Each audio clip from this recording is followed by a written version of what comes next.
Hmm. All right, everybody. Sorry I was a few minutes late. My internet was just a tiny bit slow today. My voice seems okay though, so we'll see if that lasts. If you're with me, it means you're probably taking a break from watching the Bucks game, or maybe you're watching it in the background. Who knows? But without further ado, we are going to get into our exponents review. This is going to encompass a whole lot of different things. Okay, so let's make sure we got a handle on what we need to do in terms of exponents. So this one, I don't know that I ever really asked you to do directly in the exponent section, but this is something that I suppose you could be asked, but you've actually done it probably many times before. The prime power factorization really just means making a factor tree. That's really all that is. Okay. So if you're used to making factor trees, all you're going to do there is break it up into a bunch of different multiplication problems. Okay. So I broke up my excuse me, 400 into 202, my 200 into 102. I'm going to make those 10 and 10. I'm just going to keep moving on down, make them 5 and 2. And then you stop when you get a bunch of prime numbers. Okay, so I'm only circling the prime numbers at the end. And then I'm going to put those all back together to make 2 to the fourth, because there's 4 2's, and times 5 to the second. Okay, and that would just be my final answer. We don't often use this in complete isolation. Oftentimes, where we use that is we used it some in the simplifying square roots unit as an example. Okay, moving on to the next one. So here, um, two rules are coming into play. One, you can distribute exponents.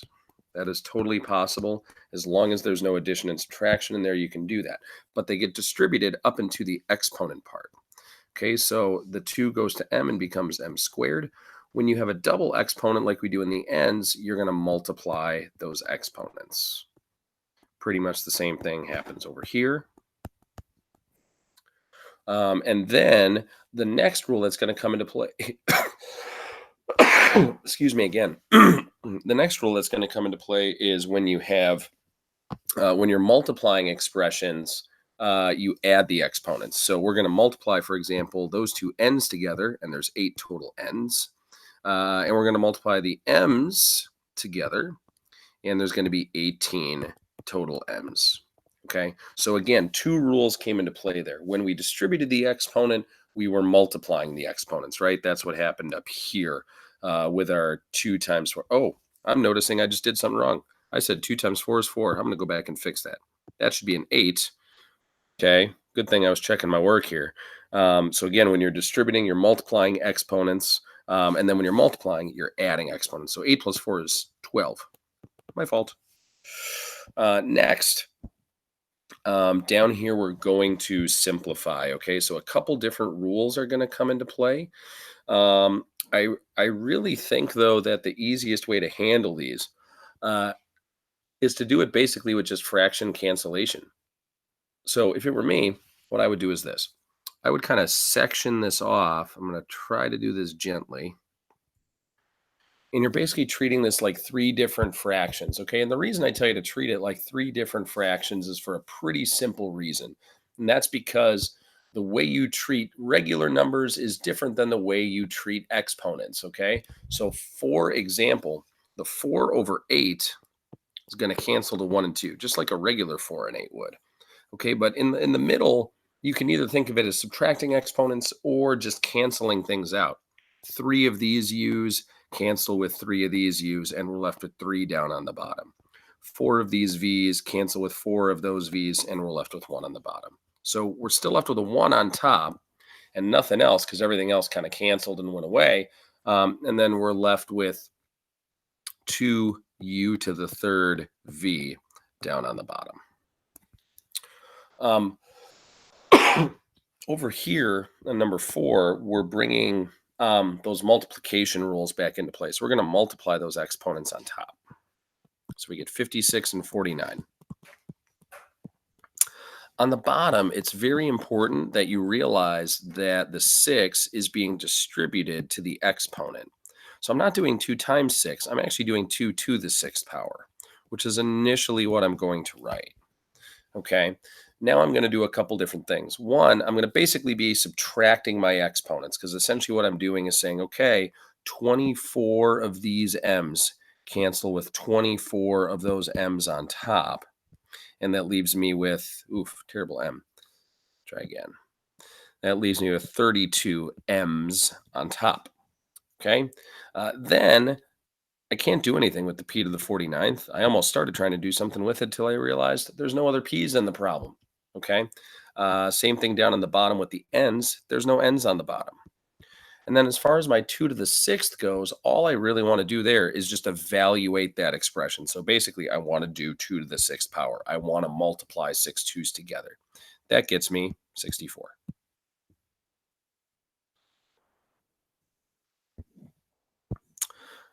Next page. So, folks, for the record, on number 5, I'm actually not too terribly particular with how you write your final answer. Okay. As long as you get to kind of where you're supposed to be, I'm okay. I think I had initially described this as writing it 2 different ways would be ideal. But I think you're kind of good either way. Okay. You can write this with all positive exponents, and that's totally okay. You can have some negative exponents in there, and that's fine too. You just got to be careful that you don't have them in a place where they shouldn't go. But we'll kind of talk you through that. Okay. So initially, you're just going to distribute exponents. Okay. And again, make sure when you're distributing an exponent to a regular number, it goes up to the exponent. So that's 2 squared, and then multiply the exponents. 2 to the 4th, u to the 4th, and then multiply those exponents. Now, there's really just an awful lot of ways you could go about dealing with things from here. There's exponent subtraction, all sorts of different things. The one thing, though, that I would honestly do initially is I would move this u to the 4th. I don't like, and the v to the 12th. I would move both of those terms. And because of the way the negative exponents work, because they're reciprocals, if you move a negative exponent from your numerator to your denominator, it becomes positive. If you move one from your denominator to your numerator, that will also work, and that's also positive. Okay, so I'm going to initially change my expression to be this. I'm going to leave the 2 squared, the 2 to the 4th, and that u to the 4th that was already down there. The ones that I move, I'm going to put in blue. So I'm going to move that u to the negative 4 down to the bottom and make it u to the positive 4. I'm going to move that v to the negative 12th up to the top and make it v to the positive 12. Okay?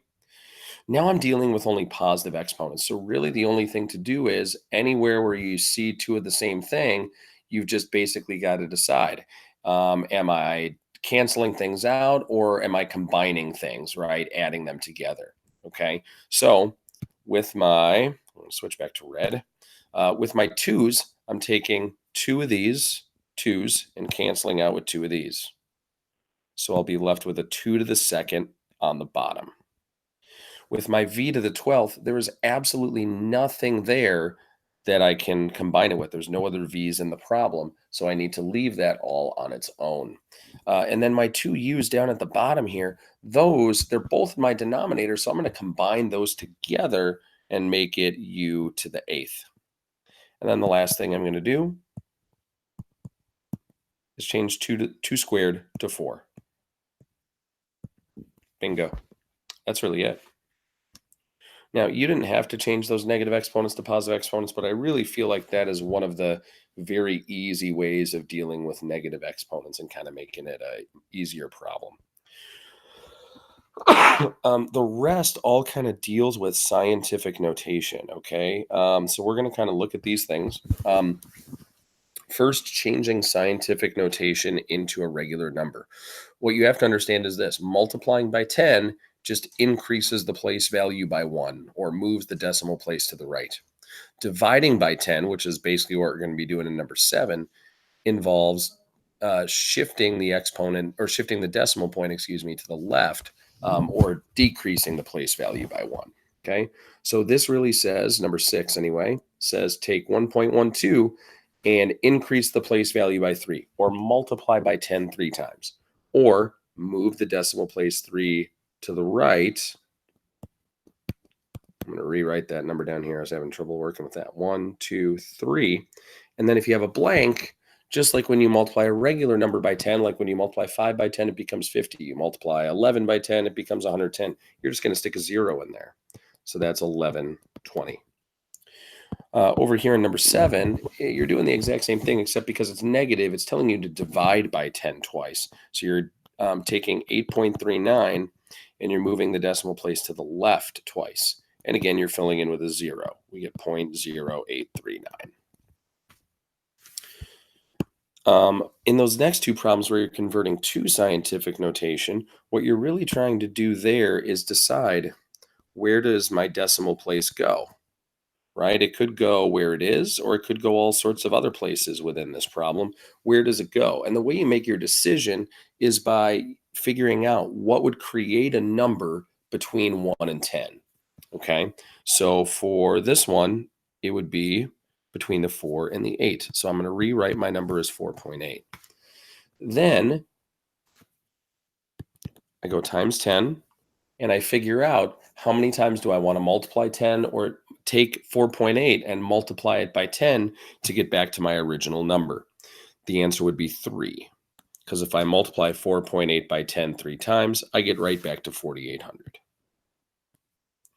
I'm kind of doing a little bit of the opposite over here. I'm going to change my number to 6.5, but I wouldn't be multiplying exactly by 10 here, because if I multiply 6.5 by 10, it's going to become bigger.